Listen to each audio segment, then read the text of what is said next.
సోదరులకి నా యొక్క నమస్కారాలు తెలియజేసుకుంటూ తెలంగాణలో కాంగ్రెస్ ప్రభుత్వం ఏర్పాటు చేసి 17 నెలలైనా ఇచ్చిన హామీలు నెరవేర్చకుండా ఎక్కడేసిన గొంగలి అక్కడే అన్నట్టు ఈరోజు కనబడుతూ ఉన్నది. ప్రత్యేకంగా ఏ సంక్షేమ కార్యక్రమాలు అయినా కూడా దళితులకు బడుగు బలహీన వర్గాలకే ఎక్కువగా ఉపయోగపడతాయి. అందులో ప్రత్యేకంగా దళితులకు స్వయాన మల్లికార్జున్ ఖర్గే ఎస్సీ డిక్లరేషన్ ఎలక్షన్ల ముందు అనేక హామీలు ఇచ్చి ఒక్కటంటే ఒక్కటి కూడా ఇప్పటివరకు అమలు పరచలేదు. 6 గ్యారంటీలు 420 హామీలు అన్నీ కూడా అటకెక్కినాయి. బాగా చేసినామని చెప్పుకునే ఒకటి బీసీ జనగణ, అదేవిధంగా ఎస్సీలను ఏబీసీలుగా వర్గీకరించడానికి గొప్పగా చెప్పుకుంటున్నారు. కొండందొవ్వి ఎల్కను పట్టినట్టు ఆ 2 కార్యక్రమాలు కూడా అశాస్త్రీయంగా ఉన్నాయని చెప్పేసి ఎన్డీఏ ప్రభుత్వము జనాభా లెక్కలతో పాటు బీసీ జనగణ కూడా చేయాలని చెప్పేసి నిర్ణయం తీసుకోవడం, ఆ రకంగా అది అటకెక్కిపోయింది. 30 సంవత్సరాల సుదీర్ఘ పోరాటం తర్వాత ఎస్సీలను ఏబీసీగా వర్గీకరించి చేతులు దులుపుకున్నారు. ఇక్కడ కూడా అశాస్త్రీయంగా సామాజిక న్యాయం కొరవడినట్టే కొట్టొచ్చినట్టు కనబడుతున్నది. ఏ విధంగానైనా మాదిగ జనాభాను మాదిగ ఉపకులాలతో కలిపి తగ్గించాలనే ఆలోచనతో గతంలో మాతో కలిసున్న బుడగ జంగాలు దాదాపు 1,11,000 మందిని వారిని తీసుకొని పోయి ఏ గ్రూపులో వేయడం, అదేవిధంగా నేత కానీ ఎంతో వెనుకబడ్డ కులమైనప్పటికీ దాదాపు 1,33,000 మందిని మరి సి గ్రూప్లోనే ఉంచుకోవడం, ఆ రకంగా 5% మాలలకు దాదాపు 32,33,000 అత్యధికంగా ఉన్న మాదిగ ఉపకులాలకు కలిపి ఓన్లీ 9% ఇచ్చే కార్యక్రమం జరిగింది. ఆ రకంగా అయినా ఎస్సీ ఏబీసీగా అయిందని చెప్పేసి కంటి తుడుపు చర్యగా వాళ్ళు చేసినప్పటికీ మొదటి నుంచి కూడా కాంగ్రెస్ పార్టీ మాలలకు పెద్దపీట వేసుకుంటూ వచ్చింది. ఏఐసిసి అధ్యక్షుడిగా దామోదరం సంజీవేను 2 సార్లు అధిష్టానము నిర్ణయించడం జరిగింది అవిభక్త ఆంధ్రప్రదేశ్ నుంచి. అదేవిధంగా 1960లో అదే సంజీవయ్య గారిని మరి ముఖ్యమంత్రిగా కూడా మరి నియమించడం జరిగింది. ఇప్పుడు మల్లికార్జున్ ఖర్గే ఏఐసిసి అధ్యక్షుడిగా, రాజ్యసభ సభ్యుడిగా, రాజ్యసభ ప్రతిపక్ష నేతగా వారు కొనసాగుతున్నారు. అదేవిధంగా సిడబ్ల్యూసి మెంబర్గా కొప్పుల రాజు, ఆంధ్ర ప్రాంతానికి సంబంధించిన కొప్పుల రాజును మరి సిడబ్ల్యూసి మెంబర్గా నియమించడం జరిగింది. తెలంగాణలో కాంగ్రెస్ ప్రభుత్వం ఏర్పడ్డ తర్వాత ఏర్పడక ముందు కూడా ఎప్పుడు కూడా మాదిగలను ఎలుగెత్తి చాటింది లేదు. కానీ వారి దయాదాక్షిణ్యాలతో నేను జెడ్పీటీసీ అయ్యాను అని చెప్పి, నేను ఎమ్మెల్యే అయ్యానని చెప్పి, ఎమ్మెల్సీ అయ్యానని చెప్పి, ఎంపీని చివరికి ముఖ్యమంత్రి కూడా నన్ను అంటే రేవంత్ రెడ్డి గారిని చేసింది మాదిగలని అనేక సభల్లో రేవంత్ రెడ్డి గారు చెప్పి ఉన్నారు. కానీ మాదిగలకు చేసింది చెప్పు అంటే శూన్యం. 17 నెలల్లో ఒక దళితుల కోసము ఒక సంక్షేమ కార్యక్రమం కానీ, దళితుల అభివృద్ధి కోసము ఒక కొత్త ప్రాజెక్టును తీసుకొచ్చి వాళ్ళ ఎదుగుదలకు తీసుకున్న కార్యక్రమం కానీ, ఇచ్చిన హామీలు నెరవేర్చడం కానీ ఏది కూడా ఇప్పటివరకు మొదలు కూడా పెట్టలేదు. ప్రియతమ తొలి ముఖ్యమంత్రి కేసీఆర్ గారు దళితుల సమగ్రాభివృద్ధి కోసం దళితుల కుటుంబాలు దాదాపు 18 లక్షల కుటుంబాలు ఉంటే ప్రతి కుటుంబాన్ని లక్షాధికారి చేయాలని దళిత బంధు పేరుతో 10 లక్షలు ఇవ్వాలనే ఆలోచనతో దాదాపు మొదటి విడతలోనే 40,000 కుటుంబాలకు 10 లక్షల చొప్పున ఇవ్వడం జరిగింది.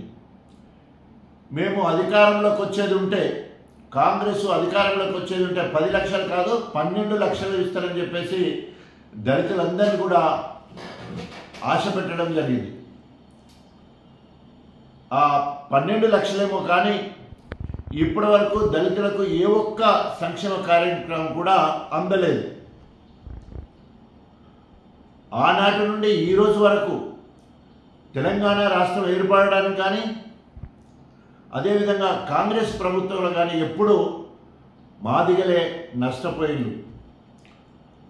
ఆనాడు 1969 నుండి 71 ప్రాంతంలో కేంద్రంలో రాష్ట్రంలో అధికారంలో కాంగ్రెస్ ప్రభుత్వం ఉన్నది. ఆనాడు తెలంగాణలో దాదాపు 370 మంది చనిపోతే అందులో ఎక్కువ దళితులే ఉన్నారు. ఆ సమయంలోనే తెలంగాణ రాష్ట్ర సాధన కోసం అధికార కాంగ్రెస్ పార్టీ ఎమ్మెల్యే పదవికి రాజీనామా చేసిన సదాలక్ష్మి గారు మాదిగ బిడ్డ. సదాలక్ష్మి గారిని ఆదర్శంగా తీసుకొని మళ్ళీ ఉద్యమంలో తొలి దళితుడిగా డాక్టర్ తాటికొండ రాజయ్య మాదిగా నేను కాంగ్రెస్ పార్టీకి రాజీనామా చేసి మరి టీఆర్ఎస్ పార్టీకి వెళ్ళడం జరిగింది. అంటే కాంగ్రెస్ పార్టీ నుండి ఆనాడు సదాలక్ష్మి కావచ్చు, ఈనాడు నేను కావచ్చు, ఇద్దరు మాదిగల బిడ్డలము తెలంగాణ రాష్ట్ర సాధన కోసము త్యాగం చేయడం జరిగింది. కానీ మాదిగలకు మాత్రం ఇప్పటివరకు కాంగ్రెస్ ప్రభుత్వం ద్వారా ఒరిగింది ఏం లేదు. ఎస్సీ ఏబీసీ వర్గీకరణలో మేలు జరుగుతుందంటే అక్కడ అశాస్త్రీయంగా చేసి మాదిగలకు అన్యాయం చేయడం జరిగింది. మాదిగలకు సంబంధించిన అత్యధికంగా ఉపయోగపడే ఇందిరమ్మ ఇల్లు జనాభా నిష్పత్తి ప్రకారము ఎస్సీలకు రావాల్సిన 15% ఇల్లు ప్రతి ఊర్లో రావాలి.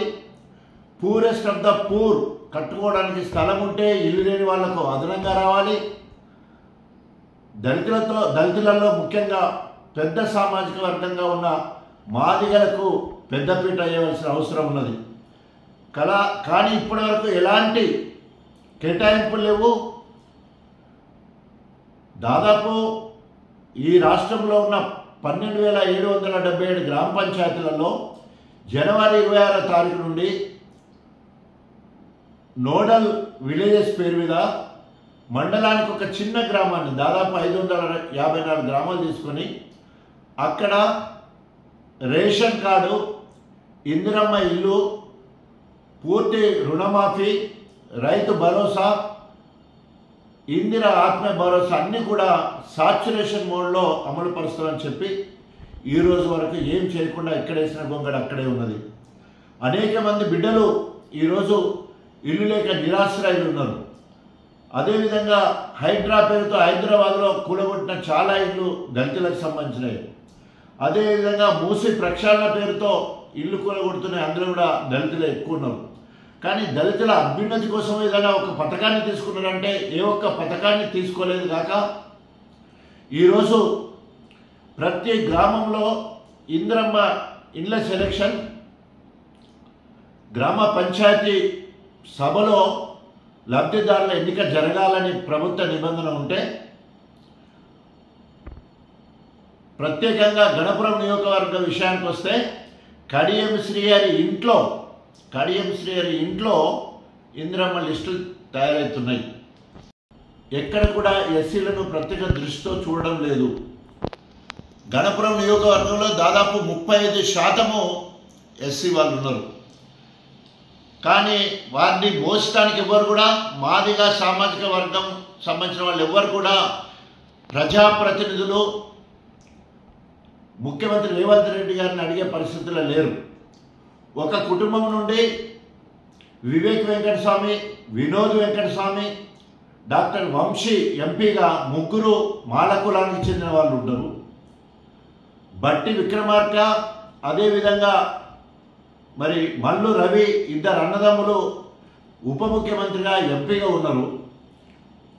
వరంగల్ నుంచి వెళ్ళి కడియం శ్రీహరి గారు బైల్లా బిడ్డ ఎంపీగా బైల్లా, వర్ధన్నపేట ఎమ్మెల్యే మాలా సామాజిక వర్గానికి సంబంధించిన వాళ్ళు ఉన్నారు.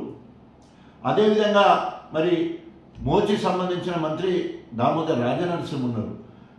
మాదిగల ప్రాతినిధ్యం లేకపోవడం వల్ల మంత్రివర్గంలో ఈరోజు మరి మాదిగల పక్షాన కొట్లాటోళ్ళు కానీ దళిత ఉద్యమాల నుంచి వచ్చిన బిడ్డలు ఎవరు అక్కడ లేరు, మంత్రివర్గంలో లేరు. కాబట్టి వారి గురించి పట్టించుకునే నాదుడే లేరు. ఎక్కడ కూడా నామినేటెడ్ పోస్టులు కూడా ఈరోజు మాల సామాజిక వర్గానికే కాంగ్రెస్ ప్రభుత్వం ఇస్తున్నది. మీరు ఎవరికైనా ఇచ్చుకోండి, కానీ మాదిగ సామాజిక వర్గాన్ని మరి ఎలుగెత్తి చాటాల్సిన బాధ్యత ఉండదు. కావట్లేదు. మొన్నటికి మొన్న ఎమ్మెల్సీ కూడా ఇంకో మాలకు సంబంధించిన అద్దంకి దయాకరికి ఇవ్వడం జరిగింది. ఎందుకు ఈ మాట చెప్పాల్సి వస్తుందంటే మా మాదిగ సామాజిక సంబంధించిన మంత్రి కానీ లేదా ఎంపీ కానీ లేదా మంచి పొజిషన్లో మరి ఉండేది ఉంటే ఈరోజు మా పక్షాన పోరాడేవాళ్ళు. కానీ ఈరోజు గణపురం నియోజకవర్గం చూస్తే నిజంగా ఆనాడు 94 నుండి 2004 వరకు దళితులుగా మాదిగ బిడ్డలు మరి గబ్బెట బుచ్చయ్య కావచ్చు ఎంపీపీగా, అదేవిధంగా కాసాల దర్గే జెడ్పీటీసీగా, వాసు జెడ్పీటీసీగా, మారపాక రత్నం ఎంపీపీగా, అదేవిధంగా మారపాక రవి ఎంపీపీగా పనిచేసారు. కానీ ఈరోజు వారి బ్రతుకులు శిథిలమైపోయినా ఎక్కడ కూడా మరి వారు వెలుగులో లేని పరిస్థితి కనబడుతూ ఉన్నది. ఆనాడు మాదిగ బిడ్డలు అనేక మంది నకిలీ ఎన్కౌంటర్లో కడియం శ్రీ హయాంలో చంపబడ్డారు. మరి ఈ రోజైనా కనీసం అభివృద్ధి కోసము మార్పు కోసము మేము కష్టపడి బీఆర్ఎస్ పార్టీ కార్యకర్తలు నాయకులు కష్టపడి కడియం శ్రీని గెలిపిస్తే ఈరోజు అభివృద్ధి కోసము నేను కాంగ్రెస్కు పోయినని చెప్పి కళ్ళవల్లి మాటలు చెప్తున్నాను కడియం. ఆయన పోయింది కావ్య కోసమే. కావ్యను ఎంపీగా చేయాలనే ఉద్దేశంతో 200 కోట్లకు అమ్ముడు పోయి మరి ఈరోజు నమ్మక ద్రోహం చేయడం జరిగింది. తిన్నింటి వాసాలు లెక్క పెట్టి కడియం శ్రీహరి గారు కేసీఆర్ గారికి మరి వెన్నుపోటు పడవడం జరిగింది. ఆయన ఆధ్వర్యంలో అదనంగా ఇల్లు తీసుకొచ్చి 35% ఉన్న దళితులను ప్రత్యేకంగా మాదిగ బిడ్డలకు అదనంగా ఏమైనా చేసిండా అంటే ఎక్కడ కూడా మాదిగ బిడ్డలకు ఇల్లు పరిస్థితి కనబడతా ఉన్నది. మేము డిమాండ్ చేస్తూ ఉన్నాం ఈరోజు తెలంగాణ మొత్తంలో ఏ గ్రూప్లో ఉన్న సంచార జాతులుగా చెప్పబడే వాళ్ళందరికీ, బి గ్రూప్లో ఉన్న మాదిగ ఉపకులాలకు వారి జనాభా నిష్పత్తి ప్రకారము, అదేవిధంగా సి గ్రూప్లో ఉన్న వారికి కూడా మా నియోజకవర్గాలలో మా జనాభా నిష్పత్తి ప్రకారము మాకు ఇందిరమ్మ ఇల్లు కేటాయించాలని డిమాండ్ చేస్తూ ఉన్నాం. అంతేకాకుండా ఈరోజు సంక్షేమ పథకాలలో మరి తప్పకుండా ప్రతి ఒక్క చొరవ తీసుకొని దళితులకు మాదిగ సామాజిక వర్గానికి మేలు చేయాలని డిమాండ్ చేస్తూ, ప్రాధాన్యత ఇవ్వాలని డిమాండ్ చేస్తూ, రేపు రాబోయే రోజుల్లో ఇట్లనే ఉండేదంటే తప్పకుండా మళ్ళీ ఎంఆర్పిఎస్ తరహాలో దళిత ఉద్యమానికి మాదిగ ఉద్యమానికి శ్రీకారం చుట్టామని చెప్పేసి హెచ్చరిస్తా ఉన్నాం.